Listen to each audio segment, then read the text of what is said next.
It is a joy to be here with you this morning, on this morning of beautiful music, of beautiful spirit, the exciting announcement of your chosen candidate later on in the service. I can see the vibrant light that is shining out of this community, and it's a beautiful thing to see.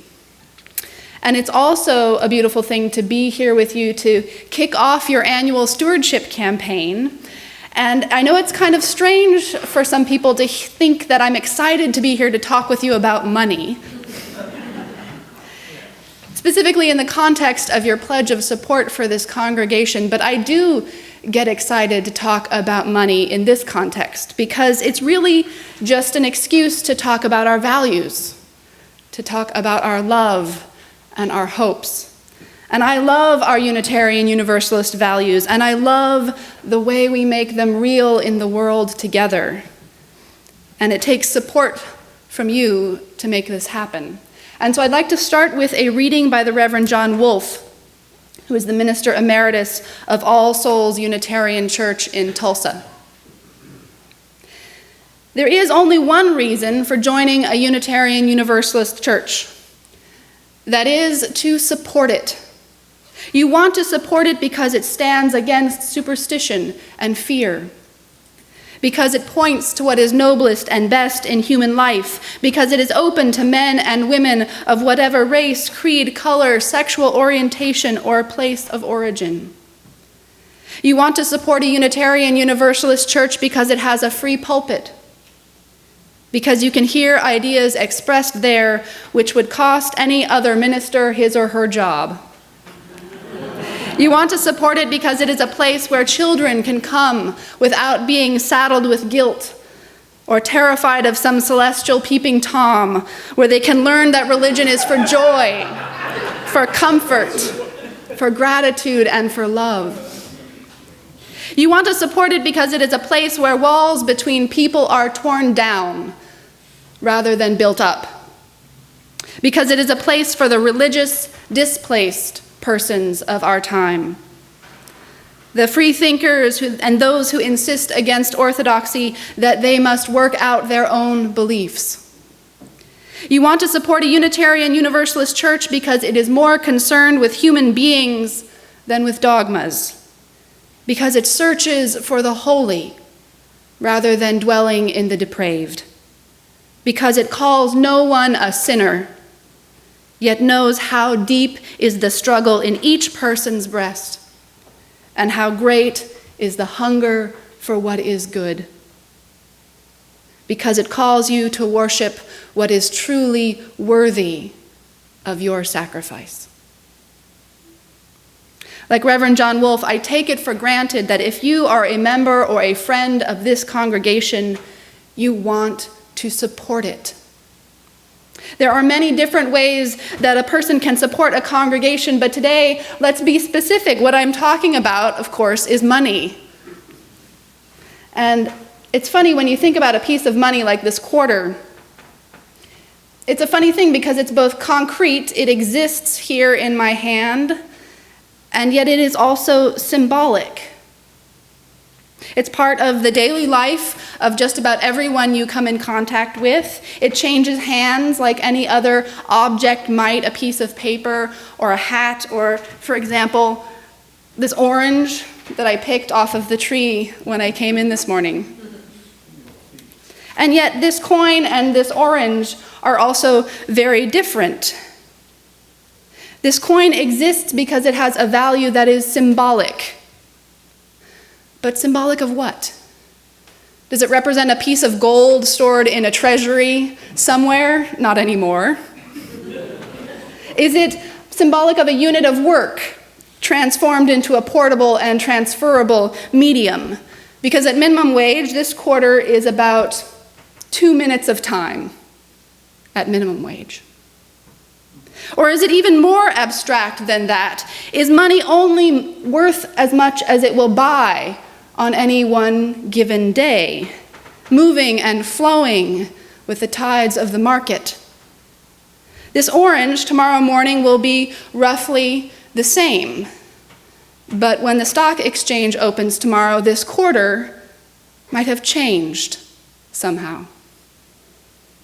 Moment to moment, this quarter changes. And if you can explain it to me, I would love to go out to lunch with you sometime and learn more, because I'm not an economist, I'm a minister. But there is something I understand about this quarter, and that it is both symbolic and concrete, and in that way, it is a little bit like religion. Unitarian Universalism is a real and concrete thing. We are gathered here in this beautiful physical building. We have our tangible orders of service in our hand. We have our chalice burning before our eyes. We can point to the real people, the living people here in the room, the people who have gone before us, who have been remembered, the ancestors of our Unitarian Universalist tradition. And yet all of this building, these things, even individual people, they are not the religion. The real religion of Unitarian Universalism is intangible. We circle around it with the best words that we can find, words like community and transformation and love and hope. These words are in fact the words of your very own mission statement. But they are not things that can get passed from hand to hand like an orange. The Live Oak Unitarian Universalist Congregation has both tangible form and intangible meaning.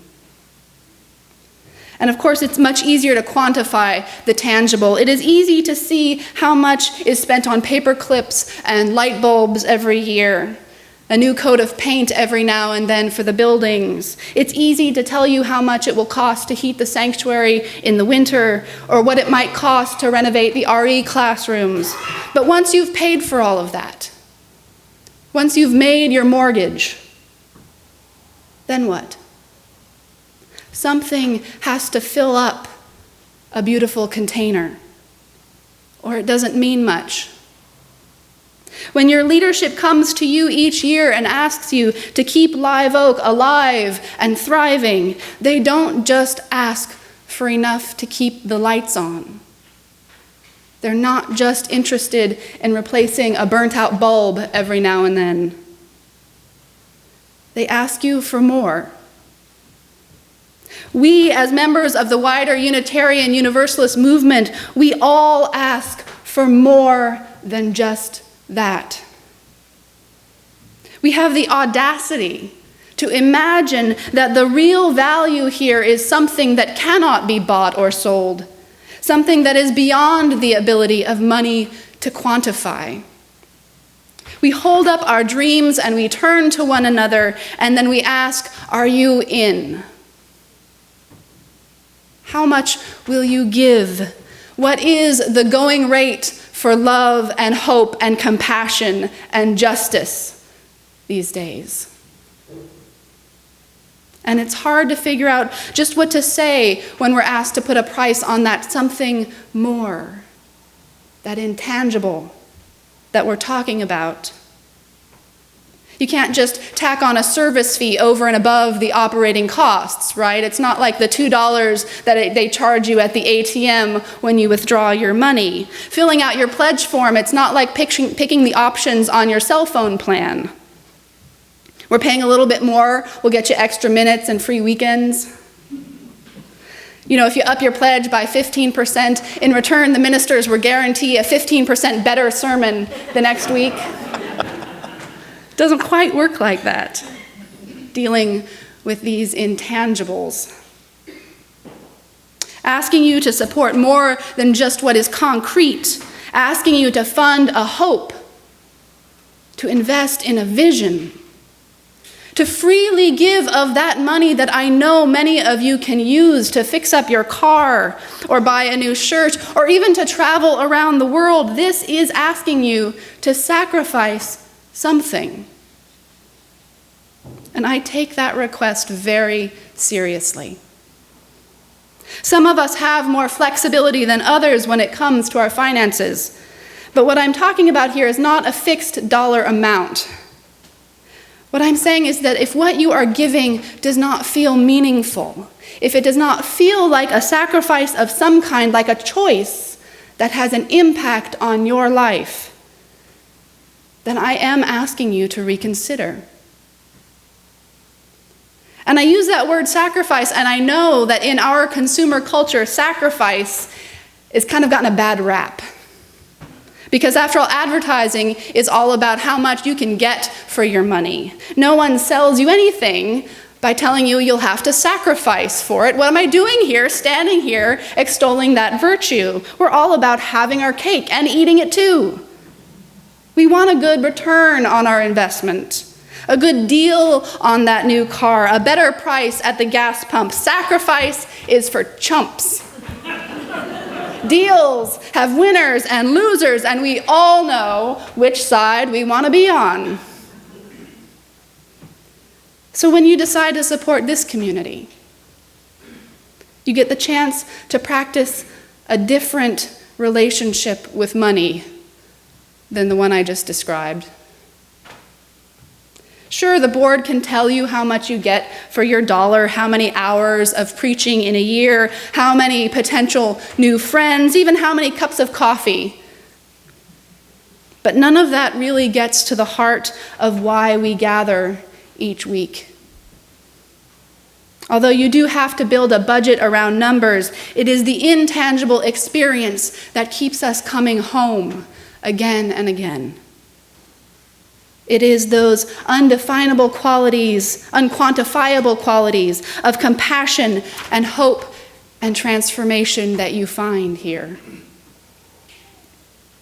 So when you sit down with your pledge card sometime over the next couple of weeks, don't treat it like you're sitting down with the latest catalog from the Apple Store. Live Oak is not asking you for money in exchange for a product or a service or even a lifestyle. They won't tell you how being a member of Live Oak will make you cooler and smarter and younger looking and more productive and more attractive. And the stewardship team, although I am sure they are a handsome bunch, they're not spokesmodels at the auto show. They are you. You are them. And we all together are trying to figure out how to fund this dream, how to sustain this vision that has been entrusted to us by our ancestors, by the people who have worked so hard and come before, and for the children who will come after. This conversation, after all, is not really about money. It's about what gives joy and meaning to your life. And asking yourself, how does this community, how does Live Oak fit into that? Because I do believe there are things in life, things beyond myself, that are worth sacrificing for. And I am a Unitarian Universalist because I believe this tradition helps me understand what those things are. Upholding the worth and dignity of all people is one of those things. A free and responsible search for truth and meaning is one of those things. And when I really meditate on what it means to be part of that interconnected web of all existence, how can I not see that my actions are important, that my choices reflect and connect with everything that is around me?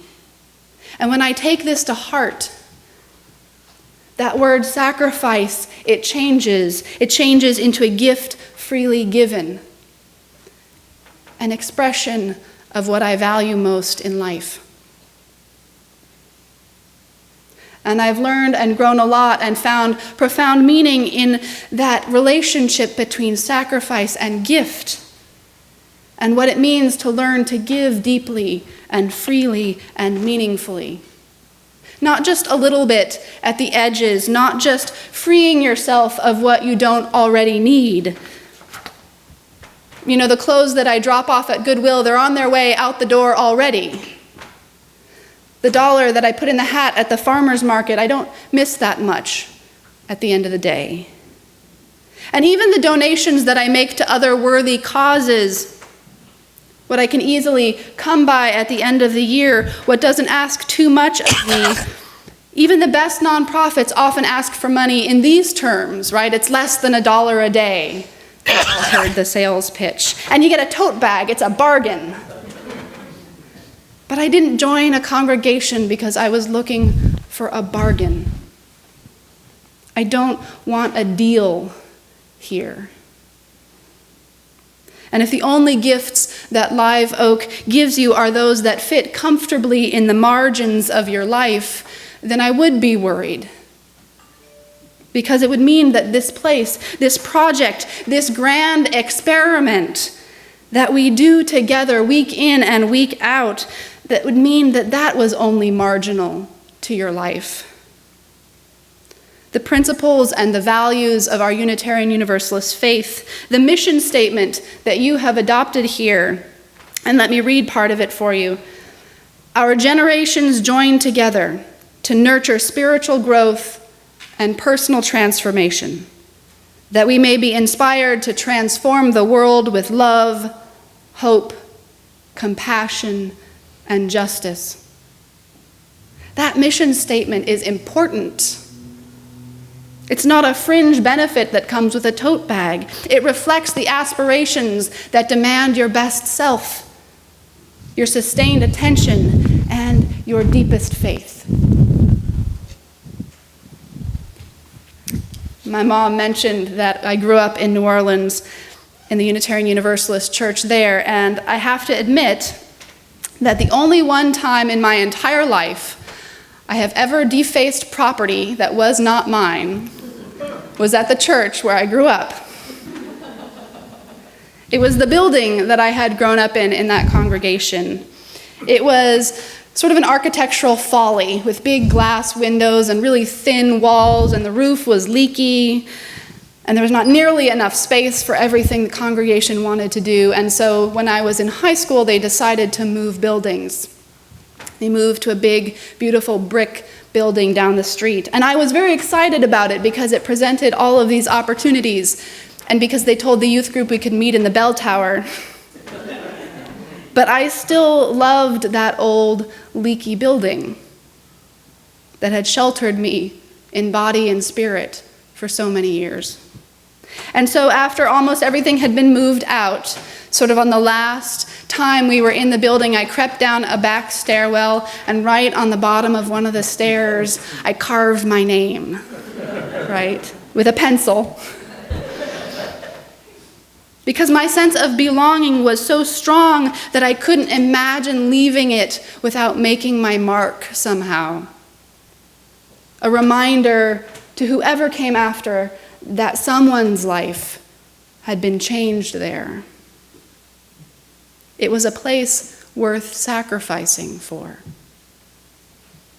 And as a child, I didn't know what that meant, beyond loving something so much that I needed to imprint that love on the building itself. But it wasn't the building that I loved. It was the congregation. It was Unitarian Universalism. And as I've gotten older, I have found other ways to make my mark.